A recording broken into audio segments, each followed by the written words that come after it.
Directo desde Innovaciones Acústicas, el templo del sonido. Historias, ideas, buena compañía, con su amigo Diego Kendo Sánchez. 1940, una noche de octubre, creo que era 9 de octubre, estaban bombardeando Liverpool y nace el artista de tercera generación de una familia que ya había estado en los escenarios estadounidenses. Jack, su abuelo, había recorrido una buena parte de Estados Unidos en un espectáculo llamado los Kentucky Minstrels, con relativo éxito, pero con un bajo perfil que sería totalmente contrastado por su nieto.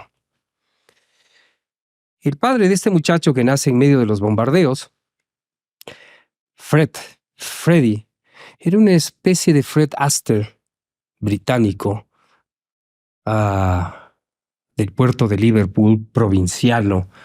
Como todo puerto, es una ciudad muy interesante. Si alguien se pregunta por qué Lennon es un poco achinado, es porque había sangre oriental, asiática, en la gente nacida en Liverpool. Entonces, Fred Lennon, ya saben de quién voy a hablar, era cómico, adoraba estar en los escenarios, le gustaba llamar la atención, pero tenía que trabajar como camarero en un barco mercante. Él conoce a Julia, y por extensión Julia, una muchacha guapísima, pelirroja, extrovertida, coqueta, con ganas de vivir. Y para conquistarla se pone un sombrero y se acerca un poco tímido a este mujerón que era Julia Stanley. Y él le pide permiso para sentarse al lado y ella le dice: si te vas a sentar al lado mío, te quitas ese sombrero que te pone ridículo, ese sombrero ridículo. Y en un gesto así teatral, Fred Lennon se quita el sombrero y bota al agua su sombrero. Y ese gesto le enamora a una chica joven, 16, 17 años. Y sí, caen en los brazos de Cupido, tanto Fred como Julia. Mucho tiempo más tarde, Julia ve que era escandalosa esta relación con un marinero mercante, aspirante a payaso, aspirante a los espectáculos de vodevil, baratones, medio cabareteros en nuestra jerga. Y la familia pone el grito en el cielo. Tiempo más tarde, la célebre tía Mimi, hermana de Julia, en medio del bombardeo, los nazis bombardearon Liverpool despiadadamente, arrasaron con la ciudad. En esa época, bueno, ahora parece que está pasando eso con Putin también. Las zonas pobladas eran asediadas, bombardeadas. Y en medio del bombardeo, sale corriendo a ver qué ha pasado con su hermana y el parto. Y cuando llega, se encuentra con un niño de 7,5 libras, rubio, regordete, y se le van las lágrimas porque era el primer varón de su linaje en la familia. La enfermera, con una cofia, con una larga bata blanca, un poco a la quiteña diría yo: perdón, presten el guagua, y se lleve el guagua. Y usted, señora, corra. Que los bombardeos van a continuar. Quien nace, obviamente, es el pequeño John Winston Lennon Stanley. La tía Mimi, esto es curioso, porque había una ambigüedad en la tía Mimi, que era hermana mayor de Julia, severa, al contrario de Julia. Dice que siempre pensó, que tuvo la impresión de que ese niño iba a ser historia.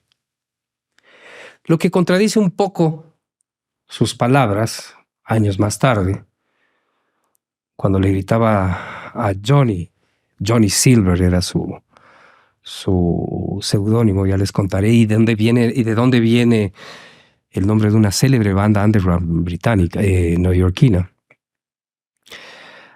Le gritaba: con esa guitarra nunca te vas a ganar un centavo.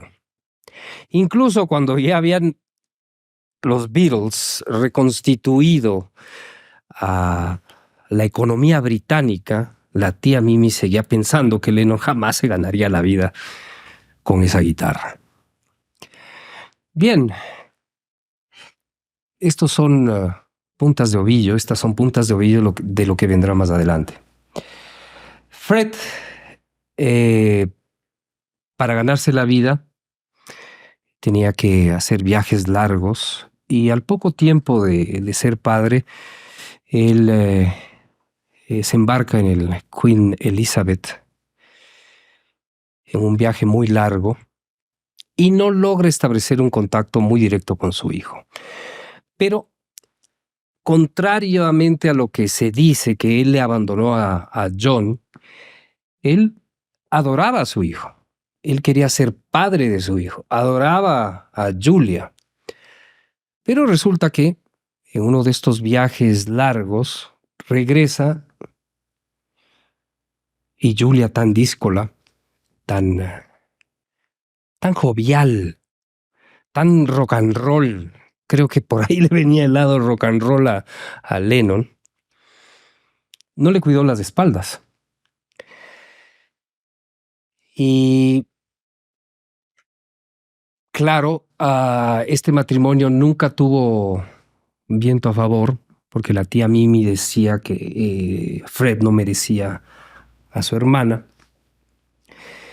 Y en un desafío familiar, Julia acepta la propuesta matrimonial de Fred.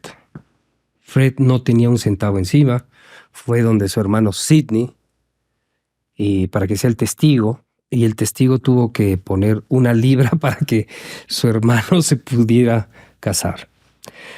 Fue una cosa absolutamente legal, sin mayor rito, y cuando se casan, bueno, Julia seguía virgen, porque la noche de bodas cada quien pasó en la casa de su familia. Julia en la casa de su familia y Fred en la propia, en la de él.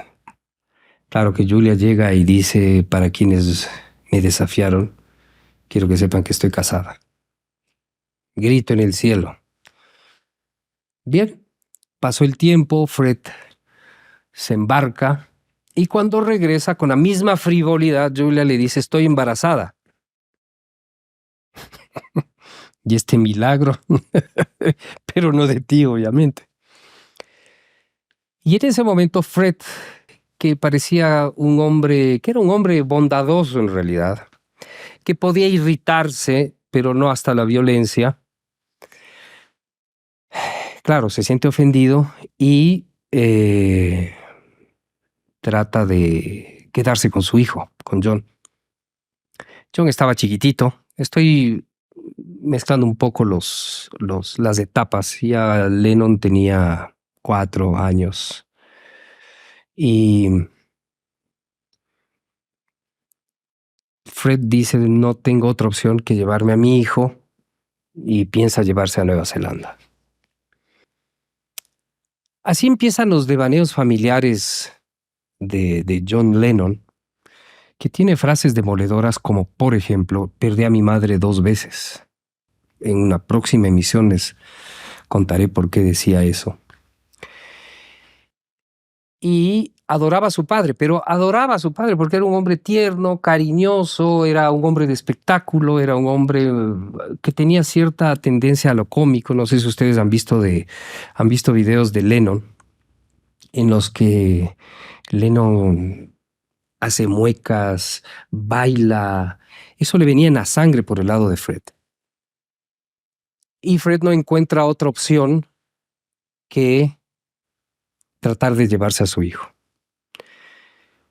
Un fin de semana probablemente estaba él, Fred, con John, y llega su madre y Fred le dice, me lo llevo.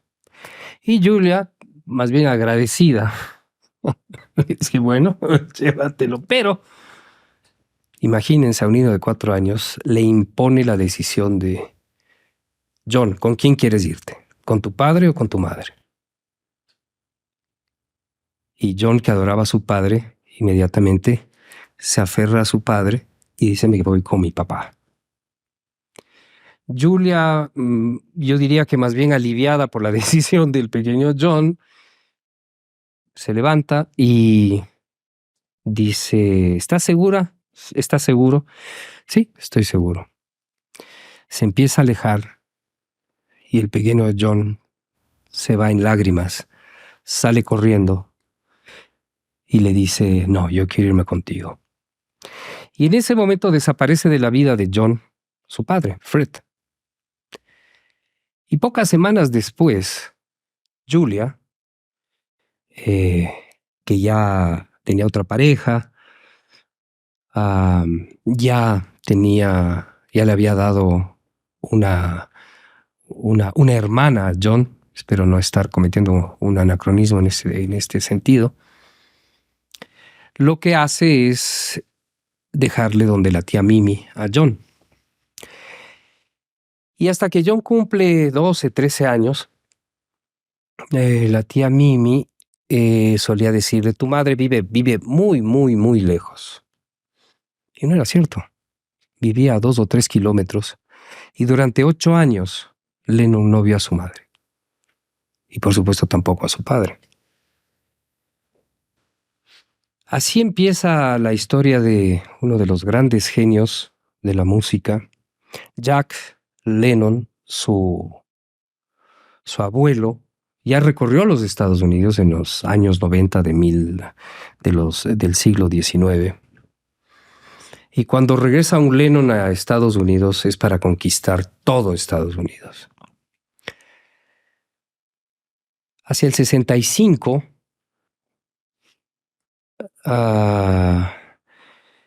en su mansión comprada con los cientos de millones de libras esterlinas que había hecho con los Beatles, llega un señor sin dientes, timbra,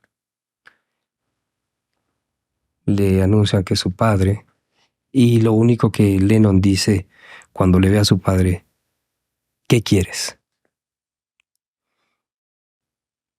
Ese es el primer contacto con su padre después de esta anécdota que acabo de contar. Y efectivamente, Lennon pierde 2 veces a su madre porque Julia le deja la responsabilidad a la tía Mimi, se va a vivir a pocos kilómetros de donde estaba su hijo. Y cuando años más tarde empiezan a restablecer una relación, pues ella es quien le enseña a tocar los primeros acordes de ukelele a John y le despierta este alboroto del rock and roll, de la vida nocturna, de irrespetar la autoridad, la rebeldía. La tragedia los vuelve a separar. Y esa será historia del próximo capítulo de este podcast. Dirección creativa, Diego Oquendo Sánchez. Producción ejecutiva, Innovaciones Acústicas. Cámaras y edición, Cuoca.